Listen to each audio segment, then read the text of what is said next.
Thank you, everyone, for being here today.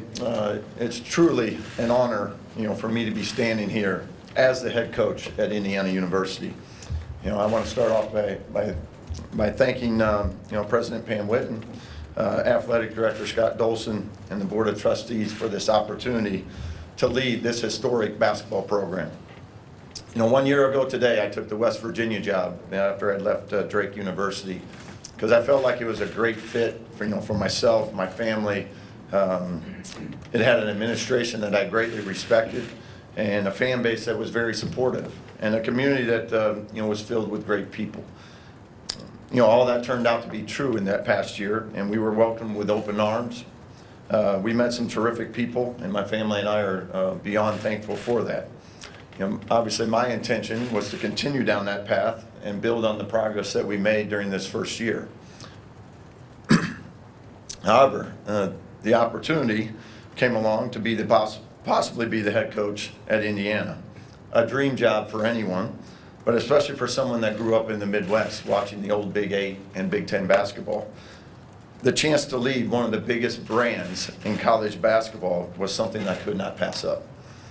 This place has many of those same qualities that my family and I look for and want to be around. And I've always looked for that fit for myself, for my family, and making sure it all aligned. We have an administration here that is 100% in alignment with navigating through this whole new era of college athletics. From the top down, there's no doubt that there's an extreme commitment to making sure we are on the upper edge of all of that. There are resources available here are some of the best in the entire country. We have a fan base that is passionate about the Hoosiers and provides a tremendous home court advantage. Everything is in place here for us to have the opportunity to win and to win at a high level.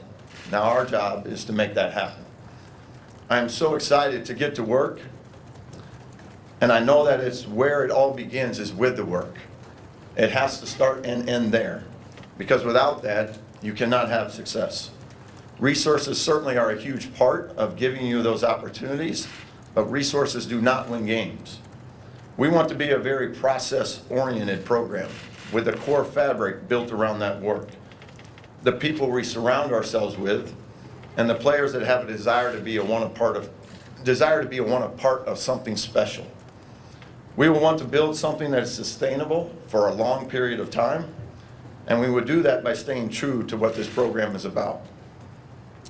We will know we have made it when every time a fan, a booster, an alumni, or a former player comes to watch us play and turns on the TV, and after that game is over, that they are filled with pride because they have so much respect for how our team plays, how unselfish they are, the joy they play with, and the enthusiasm they play with, and their love for this university.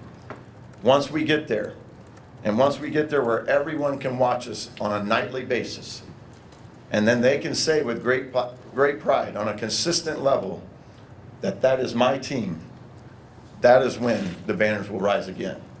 It's time for us to get to work. All right, we'll go ahead and start with questions. When you get on the mic, make sure you say your name and your outlet first. We'll go with Zach and then Coach, Zach Osmer, the Indianapolis Star. I guess just from your perspective, we've kind of heard President Whitten's perspective, Scott Dolson's perspective. From your perspective, how did this process unfold in terms of your opportunity to sit with both of them, to consider the Indiana job? Just what have these last few days in particular kind of been like from through your eyes?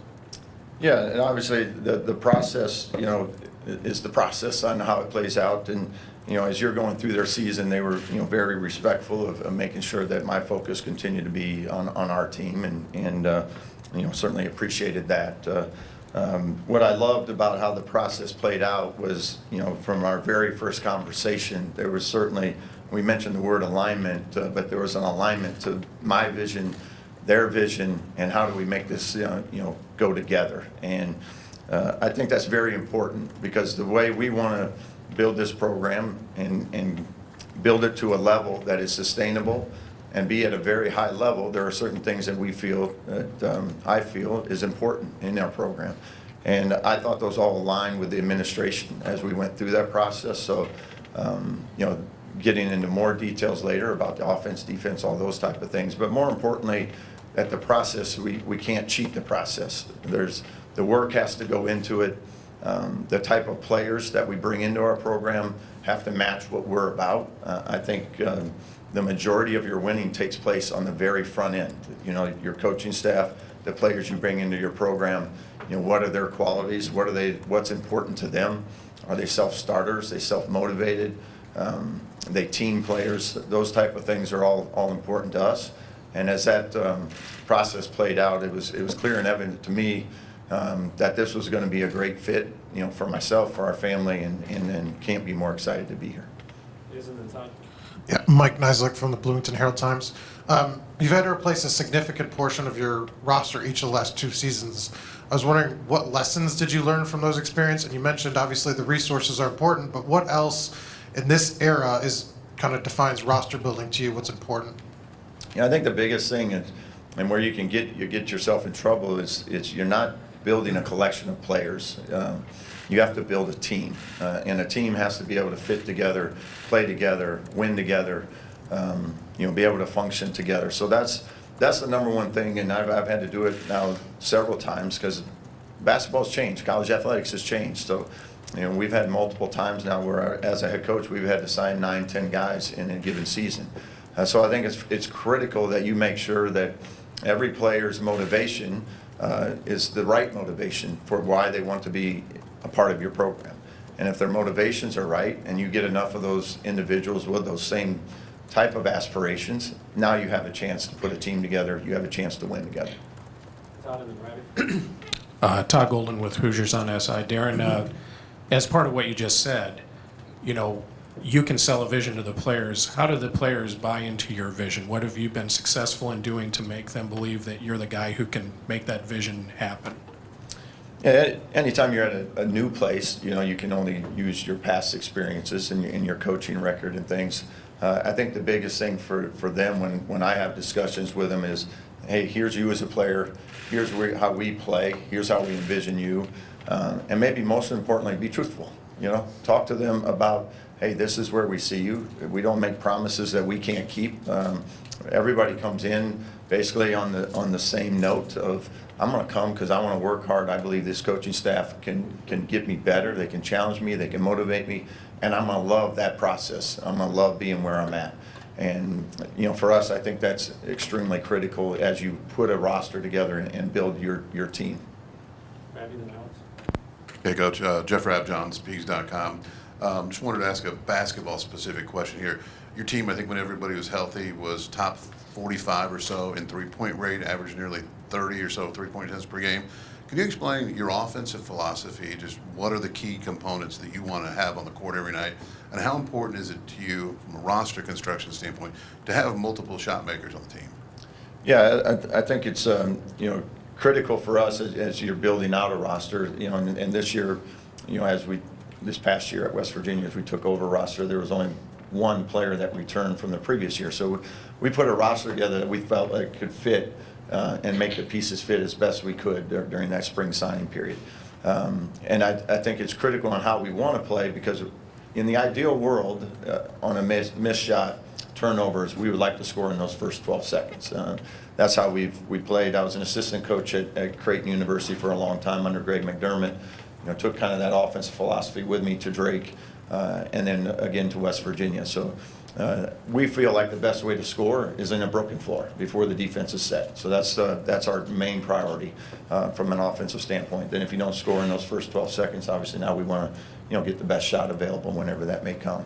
But overall, shooting is a critical piece. You know, we were in a pretty decent spot. We lost a couple of our better shooters, you know, to injury this year. So it did impact a little bit of our overall shooting for the season. But, you know, as we move forward and we build a roster and roster construction, we want plenty of depth in the shooting areas, because I think you can't win if you don't make shots. So that's a huge priority for us. Alex and Pete. Alex Bozich inside the hall. You mentioned just the getting to know guys in terms of recruiting and figuring out what they're about. How challenging is that in this new era where you have this really short window where I'm assuming you're going to want to start to get guys in for visits pretty quickly? What are you looking for when you do have guys come on campus in terms of just trying to figure out if it's an alignment, whether you fit them and they fit you? Yeah, and that's where your staff is critical. You know, as you have your staff put together, their relationships with people, and you know, maybe you recruited them on the front end and they went somewhere else, and now you're getting an opportunity there. So as many of those opportunities that you can where you have relationships, you're going to do background checks. And as you mentioned, you used to have maybe 2, 3, 4 years to build up that type of background check. Now you get 2 or 3 weeks a lot of times. So I think for us, it's very critical, and we put a lot of time and effort into talking to people that know the kid the best, you know, and then reading body language, reading teammates. All those type of things are so important to us because it's, you know, when you have that basketball locker room, you know, 13 to 15 guys, it doesn't take 1 or 2 to really make that experience for everybody, you know, not as enjoyable. So we want to do the best job we can on the front end to make sure, hey, they're all, as I mentioned, all about the right stuff. They want to come here. They want to be a part of a winner. They want to be self-motivated enough to accept the challenges to try to become the best they can be, and then, you know, play to win. And that's ultimately what you got to do. And as I mentioned earlier, you put enough of those guys in a room together, you can get some pretty good success from that. Pete and Zach,